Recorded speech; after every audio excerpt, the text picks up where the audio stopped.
Is it true Steven Spielberg hugged Ryan Gosling after seeing Fall Guy? Yeah. It is. It is. I think he came up to him after the Golden or during the Golden Globes during a commercial break and whispered in his ear, I saw the Fall Guy. I loved it. Ryan gave us a call that night after the Globes and was like on cloud nine. I think it was a real special moment, obviously, to hear that. And we were too. We couldn't believe it. Yeah, it's like, pretty what? special. Yeah, pretty amazing. Did you always have Ryan Gosling and Emily Blunt in mind for Fall Guy? They were our only choice. Ryan, I mean, I don't know what we would have done if we didn't get them. We got really like fortunate, obviously. And watching their dynamic and how they work together was just very special for the film. I guess having them both today after the success of Barbie and Oppenheimer is pretty crazy. I mean, your timing is pretty crazy. Yeah, we got really lucky because we were going to film before Barbie, and because of schedules and they sort of jumped ahead of us, we had to wait 4 months for him to finish. And we were always like, oh,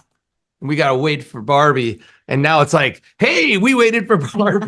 That was so smart. Yeah, look at us. It was very serendipitous in this world. But I mean, they're so well, we're so excited about the accolades that they got this year, and it's so well deserved. We would have taken them without it, though. I mean, come on, they're amazing. What can you tell us about Ryan? We wouldn't. He's a genius. People should know that, but he is so incredibly smart, and he is an incredibly hard worker. And David and he are matched really, really well because it's never finished, and they're always trying to improve. And like, should we go again? Should we find something else? Like, and from script to production to editorial, and it just keeps the movie alive. It was just really, really special. 100%. The Fall Guy is also a love letter to stunt work. What makes a good stunt man or a good stunt woman? In the movie, there's this theme: you fall down, you get back up, and like I think that's really sort of the key to being a good stunt performer.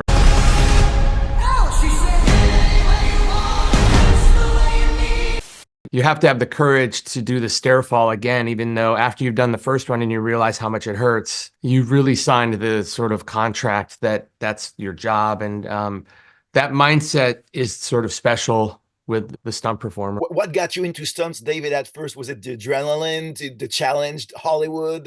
No, it was really, it was my love for martial art movies, and I had a real extensive martial arts background, and I sort of transitioned into stunts in that way. I loved the idea of doing fight scenes and choreographing fight scenes and play fighting, really. And then once you get in the business, you kind of learn all the other disciplines from there. It's kind of like an apprentice sort of job. Can it be frustrating for a stuntman to see people cheering for the main actor when they know they did all the difficult and and challenging stuff? I think that's one of the sort of contracts. Like I actually, Aaron Taylor Johnson says it's a sacred bond between, actor and stuntman. And to be honest, it's a complicated relationship, right? Like there's a magic to not being the one, and there's a freedom to that as well, right? There's a cool factor that they are kind of mysterious because they sort of aren't seen.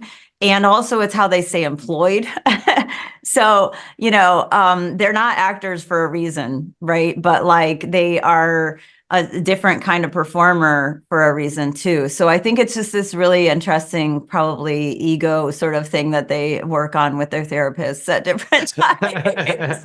Is there an actor you work with that impressed you in the way he approached like stunt and action scenes? Or I mean, Charlize Theron is one for me. So, the stairwell fight could only happen if she was as good as she is. I agree. And then Keanu probably. Yeah, Keanu as well. I mean, they're very sort of cut from the same cloth. Mm-hmm. So I have a question about Aaron Taylor Johnson. I guess everybody asks you this. Would you see him as a good James Bond if he was cast as Bond? We would love for Aaron to be James Bond. Yes, I say let's cast him right now. He'd be an amazing James Bond, and they would be lucky to have him. He's at the perfect point in his career, to take something like that on. And he can act anything out of a paper bag, or whatever you say. He's amazing. And we haven't been able to utilize him as the sort of athlete that he is. He's an incredible athlete and dancer and martial artist. Like he could do the action in the Bond movies probably like no one else. I mean, and I will just say, I think David Leitch would have been part of the reason why he became James Bond, because of Bullet Train and Fall Guy. He's extraordinary, and those are two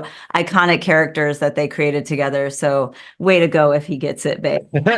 You, David, show your movies to other directors sometimes? I know directors do that when they're friends. I mean, does that happen where you share thoughts or ideas with other directors? Or I will, yeah, we'll do it in in post and editorial. I'll share it with director friends, when it's appropriate and when they're available, and like Jerry Zucker. Jerry Zucker is a huge. He's a dear friend of ours. He actually married us. Yeah. And so Yes. we always show him our movies early. Yeah. And he's a comedic genius. He's a comedic genius. He has great notes. And Jim Mangold is also a really good friend. And we had, I've shown him movies of mine in the past in different incarnations. So. Okay, well, merci beaucoup. Thanks a lot. Merci. Take care. We need a big finale. How many takes do you have of that? I've got 5 takes.